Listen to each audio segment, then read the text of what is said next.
Hello everybody, once again I am Liam McCraft Jr., aka Zorval China Less Than Guru, and today we're going to talk about Palladium First Edition and my homebrew and how I broke down and made the decision to rewrite the system.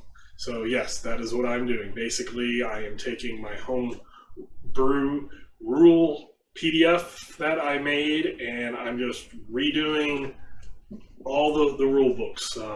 Every game, no matter what the system is, will have additional material in source books, and that's perfectly legitimate, and I have no problem with it. What I see as the main issue in this is it does something that old systems did, like Torg Eternity, the original, did. Every source book came with new skills, so you had to have all the source books, and then it made it more difficult to find the skills. And here we have the Palladium book, the first one. Really solid character classes. Yes, there's not everybody fights exactly as strong as everybody else, but they're well balanced in a means of certain things get more skills, certain things get better fighting. Melee people who engage with wizards make it so that wizards can't do anything, so that's their tactic. The same way with archers. Wizards can get really, really powerful, but if you hit them with an arrow, they're not basically casting a spell. This book came out with two more character classes, OCC, occupational character classes. I'll just call them character classes or classes for short. But in here it came out with Illusionist and Monk.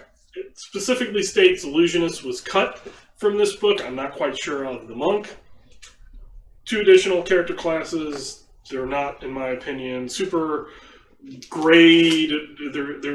I'll say they're different. The Illusionist, depending on how it's played, could be a little overpowering, but it's not just because of the abilities it gives. They work really well. The next book that came out, Adventures of the High Seas, Book 3. This also had quite a few character classes. They combined a few, like Acrobatic Tumbler was kind of its own.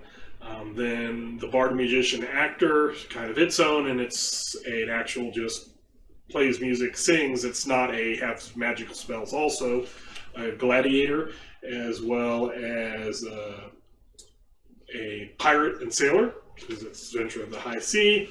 All of these character classes work very well with these, don't have any problem with it, and they introduce new skills. And then 11 years later, Yinslath Jungles comes out, which is pretty much the last book in the first edition.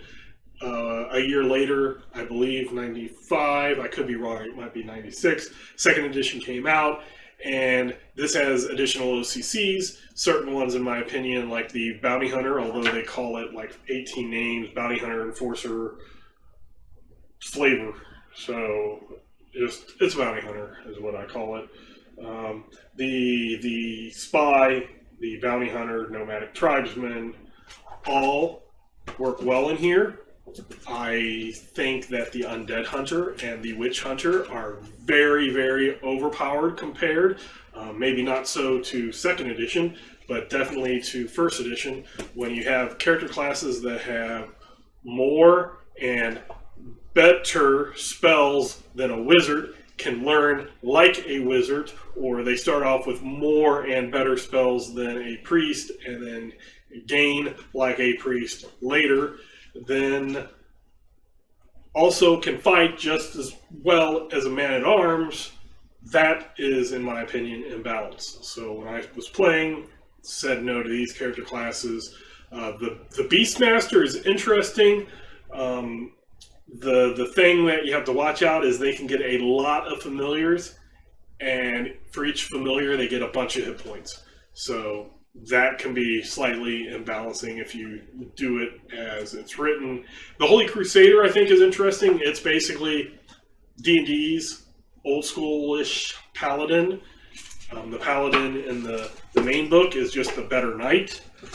The Holy Crusader here gets priest spells at 5th level and after. So it's definitely that paladin, that warrior who later gets priest spells. That it can work decently because they're not overpowering the priest, and they're not just as good as a paladin. So they get a man-at-arms skill that's a little bit different. But the thing that was throwing my players was the skills being in 3 different books, and things like you get a ranger in this book, and they want to do rangery things, so they look and they spend 2 skills, one on trap skin small animals, one on trap skin large animals. Okay, they want to know what plants are, so they get identify plants, but then maybe I should also get plant in farm lore, and then maybe I need wilderness survival. Okay, I got the skills I want, and then this book comes along and it has hunting. 11 years later, hunting, so the ranger can finally hunt. I don't see a purpose to that, so I take a lot of skills and combine them. The biggest offender, in my opinion, is sleight of hand and palming, where you read the description and it is the same thing. Concealing something in your hands, 2 different skills. And I can't remember which one, but one of them gives a bonus to the other one. So I don't see a point. Put them into 1 skill. Call it sleight of hand, call it palming. So I'm kind of doing that. Also, there's certain layout things that while I'm not changing the rules, I'm organizing the layout better. An example that I can use is the... oh, excuse me. Sorry, I couldn't hit the pause button fast enough, so I apologize for that sneeze. The priest class, you'll get something where the level restriction on it is hidden, for lack of a better word. If we look at the Priest of Light's prayer of intervention.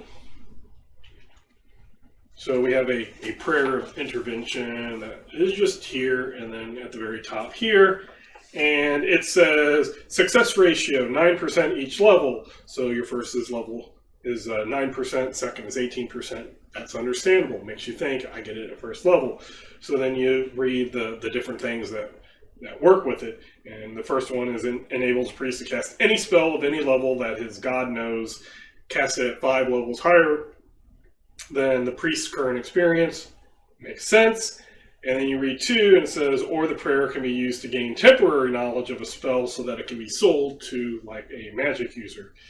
And then after that, it says this knowledge is granted only to priests of 6th level or higher.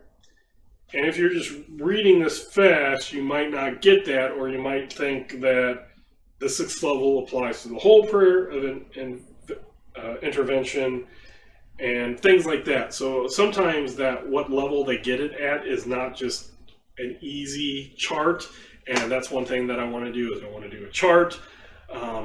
Another thing that has always made me wonder about Palladium is their categories. So they have men of arms, which they include the roguish types. So your spies and your thieves, assassins, that type are in man at arms. Then they have magic users, which they include the witch, which is one that makes pacts with devils and demons. The warlock, who gains their magic from worshiping the elemental forces. They're basically elementalists in other games. They are men of magic. And then you have clergy that have a healer class that doesn't get their power from any other higher power. It's an innate type thing. And men of magic is the mind mage, which is a psychic that gets their power from themselves, kind of like a healer, and they both have ISP that they use to fuel their abilities.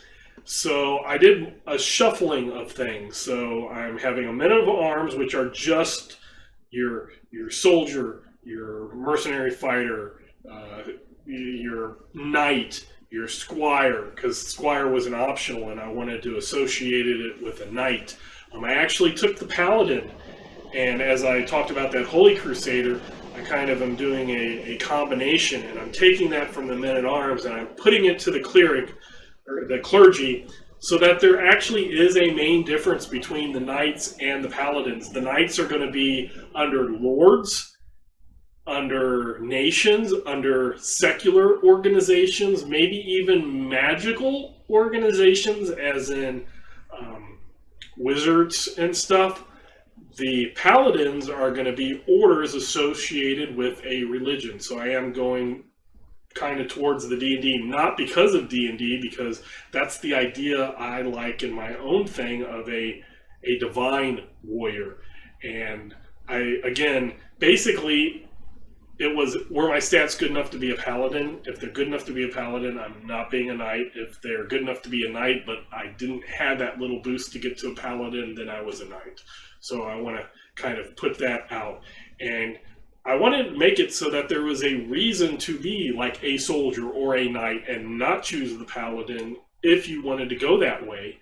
Because otherwise the paladin's better at their hand-to-hand form, they're better at the horsemanship, they're just better all around. And the thing is, I'm keeping the men-at-arms category, not the hand-to-hand, but the men-at-arms category.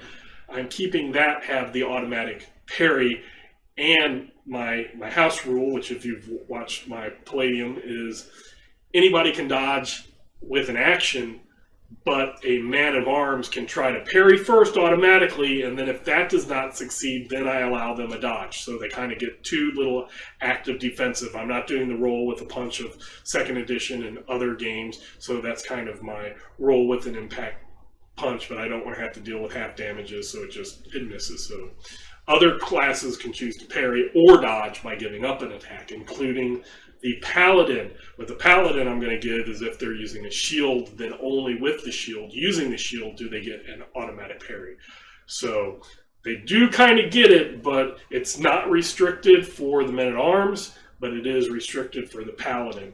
So that's why you might want to choose a man-at-arms. If you want to use a big sword, a great sword, two-handed sword, if you want to use other paired weapons, that type of thing. Same thing with the gladiator. I'm taking so that's the men-at-arms, then I have my entertainers.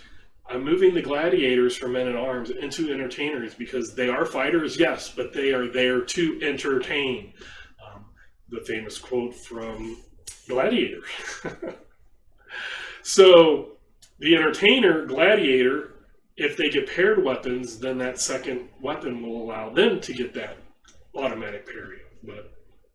And they will be just as effective as fighters as the paladins will be, but they'll do it in a different way, and they are entertainers. I am actually having a rogue class, or rogue tier category, whatever you want to call it. The rogues will be the thieves, the spies, the pirates, the assassins, and things like that. So they're going to be in that tier.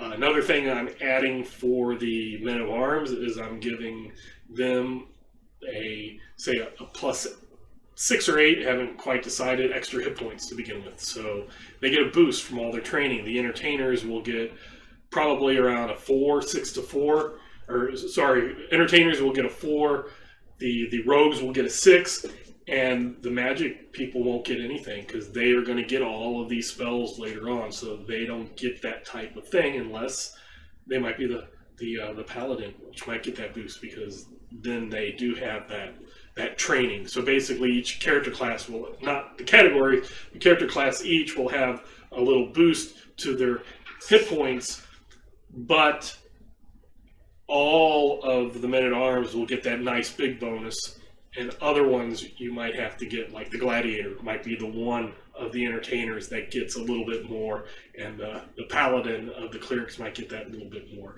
With magic, as I said, the whole witch and warlock getting their magic from a higher power makes me want to put those into the clerics, or the clergy section. So then I have the academics, the studyists, the magic casters, like the wizard, the diabolist, the summoner.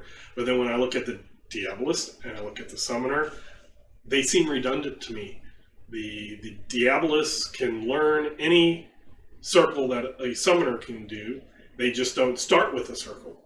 So I thought maybe you kind of combine them into a symbologist, and the diabolist will get all the wards and everything just like normal, and then every level they can learn their power of one of the protection or summoning circles, and then they can use their chart to figure out, decipher, and basically learn power summoning and protection circles. So yes, if you wanted to go straight hardcore summoner, you're not going to know everything in my new rule adjustment, but I just didn't see a point when you have somebody who can do everything another character class can do, potentially, and then that other one can only do that thing and can't do it the other way. Also, I'm taking the scholar and putting that into an academics, and I'm taking the scholar and the monk and kind of combining those. The way that Palladium World is all magic comes from the old ones, or that's what at least the monks believe, and they will not do any magic whatsoever, and they're pacifists because they think any violence, any magic, anything like that will potentially awaken the old ones, which would be bad. My world is not that world, so it didn't quite make sense. So I took the studious nature of the monk, the studious nature of the scholar, and while they cannot just cast spells like wizards, they will have magic defenses because they understand magic, and they might have symbols and certain things, or they might know different ways to make it, their bodies built up, or they know different ways to react and attune themselves to give them magical resistance and things like that. So I kind of took those to make that kind of easier. Also allow them, if they want to go pacifist, I like the monk evasion thing. So you can go pacifist and you get this, or you can fight and go non-men of arms combat. So kind of allowing that choice there. Another thing is I'm having what I call intuits. So people who naturally just get their power by being born with it. Your mind mage, your healer. I'm moving Beastmaster from that, and kind of you're born being able to talk and communicate and bond with animals. So that's going to be in the intuits. They're all going to use ISP if they have spell-like abilities or psychic powers. Also, one of the character classes that I really enjoyed from 2nd edition, which was the Psi Mystic. I enjoyed it from when it was Mystic and Rifts. You get both psychic abilities and magic as you go up. I turned that into an Adept, which I have in a lot of my own rules. My game Dunamis, the Adept was naturally a magic person, so I kind of went with that they cast spells using ISP, using my magic point system, but with ISP, as well as being able to gain psychic abilities also. So they kind of have that natural magic and psychic ability. And then, like I said, with the clergy, I'm taking the warlock and witch and bringing them over into the clergy. I'm turning the shaman into a cleric, so they will be more of, if you look at warriors and priests, you will have priests, light and dark. Then you will have clerics, which are priests that can fight, and then you will have paladins, which are fighters who can preach, if that makes sense. So you're one side of mostly just preaching and casting spells as priest. The shaman I'm changing in a way to a cleric, which is a priest that fights, and then a fighter that has priest things as a paladin. So kind of a little spectrum along that line. I'll include, keep the druid in there, but like I said, I'm moving the healer off. And the healer basically, except for extra percentage points, at 3rd level they had everything. So I am going to give them more things. There's some psychic abilities the mind mage gets, like psychic surgery, that would just fit a healer, but the healer doesn't get it, so I'm going to do that. And I'm probably also going to add some things. Insanity. The insanity rules here, kind of interesting. I remember when I was running it back in the late 80s, early 90s, we had lots of fun with everybody getting random insanities when they went out, they got put in a coma or died and were resurrected. But I can see how that can annoy people. So basically, I'm kind of deciding how to work insanities. If I do that, then the healer will be the character class that will be able to fight off insanities. I am thinking about doing maybe a kind of a hit point-ish insanity point type thing, where instead of just boom, you've been knocked dead, you automatically get an insanity, or this happens, you automatically get an insanity. Have you make that versus insanity, a save throw versus insanity, and then if you fail it, then you get damage that will go off, but you can't just heal it like normal. You would need that damage would need to be healed by a healer, or perhaps I might add it to, say, a priest or even a mind mage, but at a lesser effect. But if you get down to 0, then you get the insanity. So you might have a buffer. And I'm not quite sure of that. I have talked with another game master and about insanity rules in a different game, and his main reason of not using them was it's another thing that you have to keep track of, and Palladium already has hit points, it has armor SDC, it has ISP if you're going in certain character classes. I've added magic points to that. Do I really want another points type thing? I haven't quite figured it out. I might go either way, but I do kind of like the idea of insanity is not just being a yes, I rolled and it happened, so more of it whittles away your mental facilities, and then you get the insanity, and then it kind of resets you. Then after you get it, it goes back, but maybe at a -1 or a minus something, so that the more it goes, the crazier or more insane your character becomes. It's just little things that I've been thinking about. At some point, I'm going to go through all the spells, and for lack of a better word, balance them. There are things, especially, I was just looking, air spells, first level air spell, Cloud of Steam. You can watch how horrible that can work with people, especially if it's combined with a Cloud of Slumber.